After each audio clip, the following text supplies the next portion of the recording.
Hello, this is Virtualis the Chess Noob, learning and having fun with chess.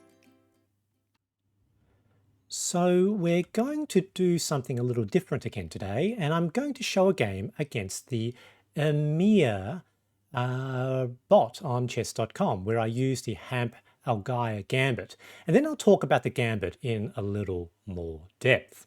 So I started as usual with e4, opponent responded with e5, knight c3, so the beginning of the Vienna game. My opponent played the Max Lange Defense, so with knight c6. And this is actually one of the good things about the Emir bot. So the Emir bot is the lowest rated intermediate bot. And one of the good things with the Emir bot is it doesn't play weird moves, unlike some of the other program bots. And it's actually programmed to play all sorts of openings, so it actually makes quite good practice. So here it responds sensibly to the Vienna. If you play, I mostly play e4, e5, of course, or e4. And sometimes it'll respond with the French defense, it'll respond with the Caracan, it will respond with an Italian, it will respond with the Sicilian, and it will play all those systems, again, sensibly. So it really is quite a good bot to practice against.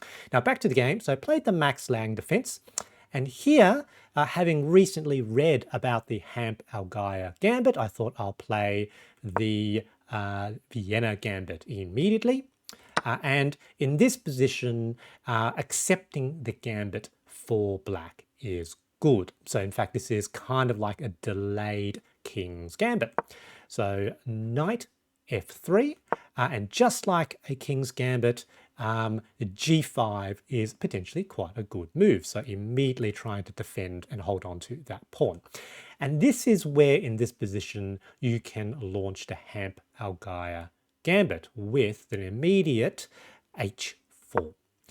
And against h4, it's not really logical to capture, given that sort of defended two ways. And the queen is there, but that doesn't really work.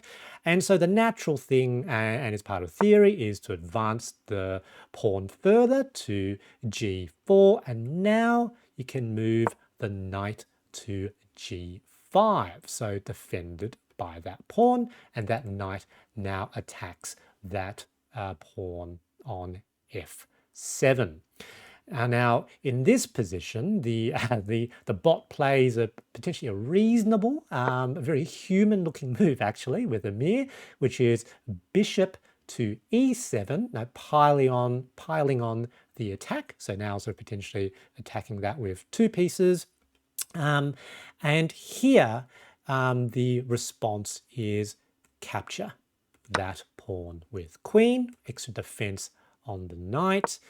They bring out their knight, with attack on the queen. Queen now captures the other pawn, so all natural moves. And I would note that actually this move is bad for black, and white now has an advantage. They play a pawn move, d6, which I think was actually a good move. I advance my other knight, two attackers now. And they short castle. And here I actually make the wrong move, but potentially what I was thinking was that knight is, defending that square. And if I could somehow get my queen there, that would be checkmate, as long as that knight wasn't there.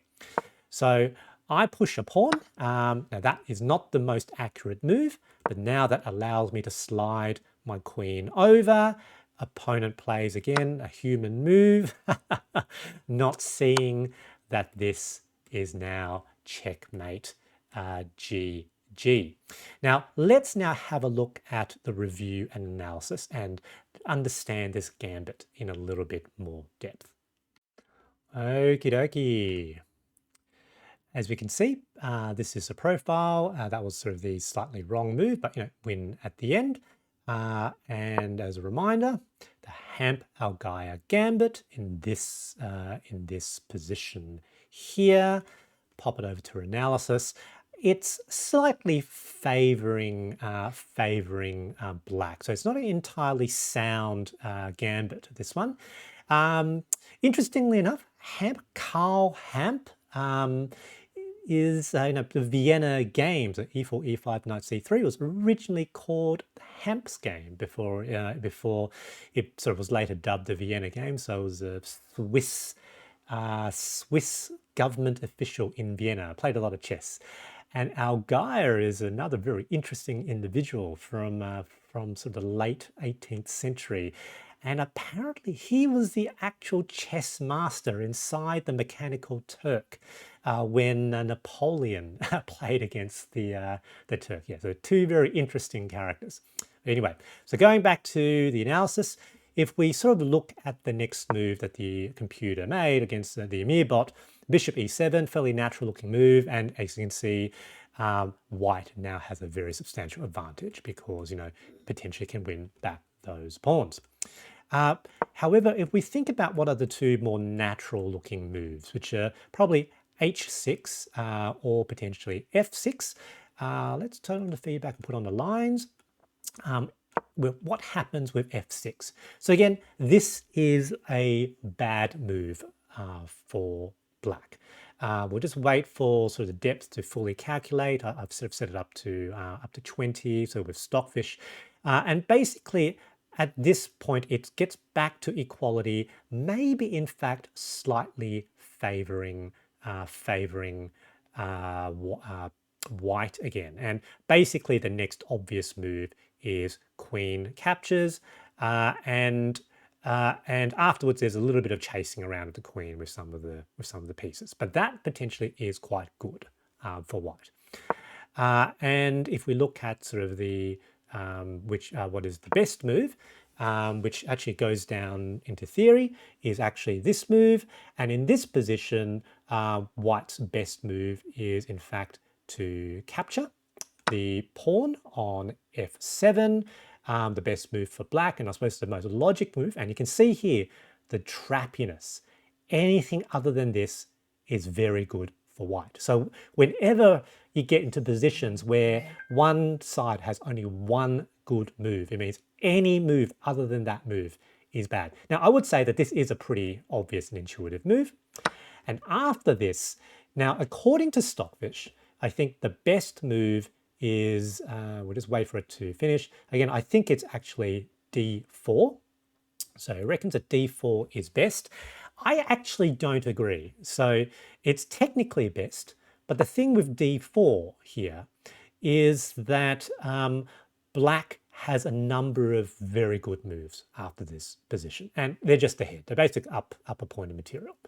I actually think here one of the very, very good moves, very good moves for white is in fact this move here. So, yep, sure, queen can capture, but bishop c4 with check, which I think is actually a very natural looking move, because when you make this move, again, we'll just wait for this to finish calculating to depth 20.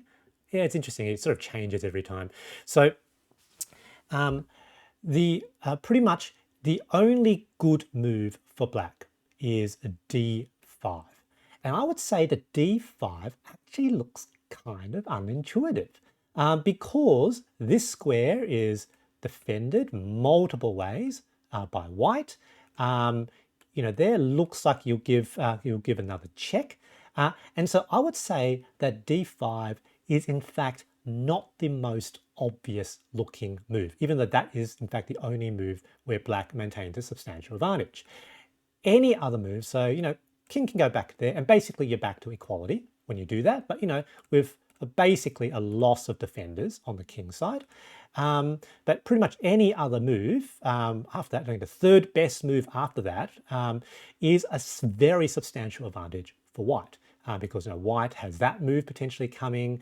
It's looking pretty bad for black if they don't find d5. On a deeper depth, I think king back to e8. It's either equality or might be even slightly good for white. So again, this is a position where black has only one good move, which is d5, and it's just not an obvious move. That in fact looks like a terrible move, even though it apparently is the best move. So potentially a very, very trappy system where sort of natural looking moves are bad for black. And if you go down the line of theory, which is up, where the king has to sort of move out of the way, again, that kind of doesn't look very obvious. With this move, white potentially could be in a very, very good position. So this is the third best move for black, and it's already a massive advantage for white. Anyway, so a little bit of information and theory with the Hamppe-Allgaier Gambit. One takeaway from this game: add this gambit to your arsenal. Almost no one has seen this gambit before, so potentially you'll be at a huge advantage. I hope you enjoyed this video, and thanks for watching.